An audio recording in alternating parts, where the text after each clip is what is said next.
You think the Knights Templar were destroyed because of some dark secret they were hiding. They weren't. They were destroyed because one king owed them a great deal of money. And the Pope, who was supposed to protect them, secretly admitted, in writing, that they were innocent, and condemned them anyway. Most people know the legend. On Friday the 13th in the year 1307, the Templars across France were arrested in a single coordinated raid. Under torture, many confessed to heresy, idolatry, and secret rituals. Their vast treasure supposedly vanished overnight, fueling centuries of legends about hidden gold, secret tunnels, and a fleet that escaped just before dawn. It's one of history's most enduring conspiracy stories, and it's even given us a piece of modern superstition. Some historians trace the popular belief that Friday the 13th is unlucky directly back to the date of the Templar arrests, though that specific connection is itself debated and may be a more modern invention layered onto an already existing superstition. Here's what actually happened, and why. By 1307, King Philip IV of France was in serious financial trouble. Decades of costly wars had nearly bankrupted his treasury. The Knights Templar, meanwhile, had become something like medieval Europe's first international bank.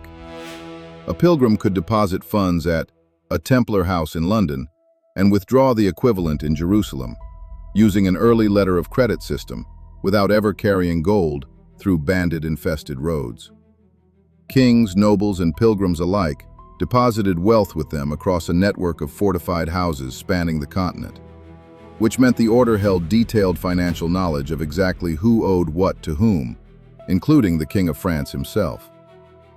Philip himself owed the order a substantial debt. So in the early hours of October 13, 1307, Philip's men arrested every Templar in France simultaneously, seizing the order's assets before a trial had even begun. Confessions of heresy, sodomy, and idol worship followed, extracted, historians agree, largely through torture. Pope Clement V was, on paper, the only authority who could actually judge the Templars, since they answered directly to Rome, not to any king. But Clement was based in Avignon, effectively under French influence, and was in no position to openly defy Philip. For nearly 700 years, what happened next stayed hidden. In September of 2001, an Italian paleographer named Barbara Frail was searching through the Vatican's secret archives when she found a single misfiled document, the Chinon Parchment. It records that in 1308, papal representatives privately interrogated the Templar leadership at Chinon Castle, and afterward, in the Pope's own name, formally absolved them of the charge of heresy. In private, the Church's own highest authority had cleared them. In public, the trials against the order continued anyway for another 4 years. Some of the original confessions give a sense of how these accusations actually spread. One recurring charge involved a ceremonial kiss exchanged between brothers during initiation, a fairly ordinary gesture of fraternity in the order's own rule. Under torture and hostile questioning, that single detail was reshaped, confession by confession, into lurid accusations of secret idol worship and ritual depravity. Exactly the kind of charges guaranteed to shock a medieval public and justify seizing the order's wealth.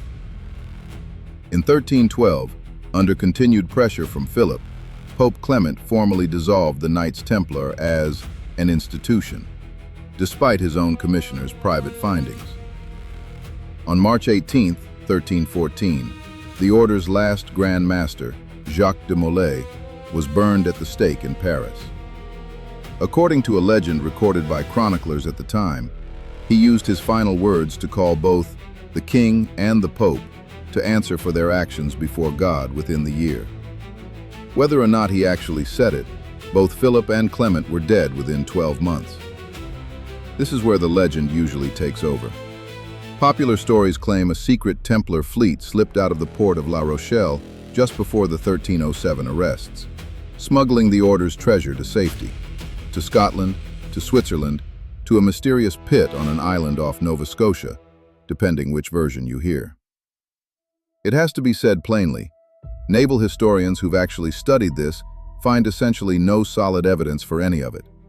Roslin Chapel in Scotland is sometimes said to hide Templar relics in its foundations, based largely on its carved symbolism, decades after the order's dissolution.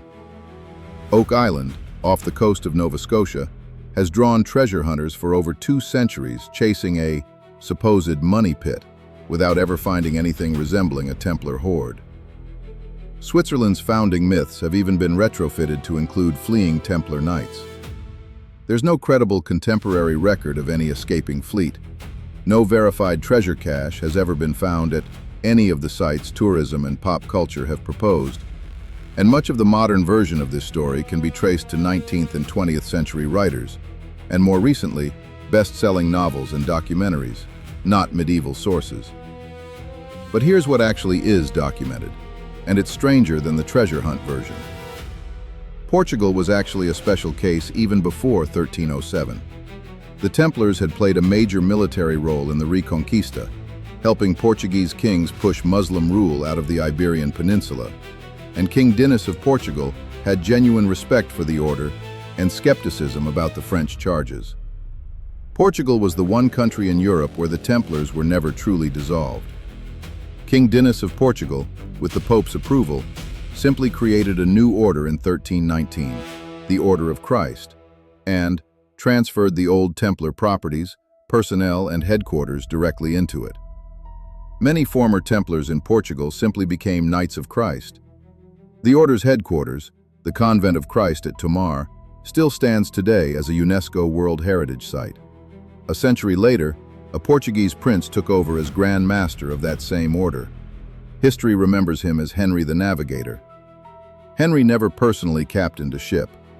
What he did was control the Order of Christ's considerable inherited wealth, and he used it to systematically fund Portugal's voyages of exploration down the African coast, to Madeira, to the Azores, and eventually around Africa to India. The Red Cross painted on the sails of those Portuguese ships wasn't decoration.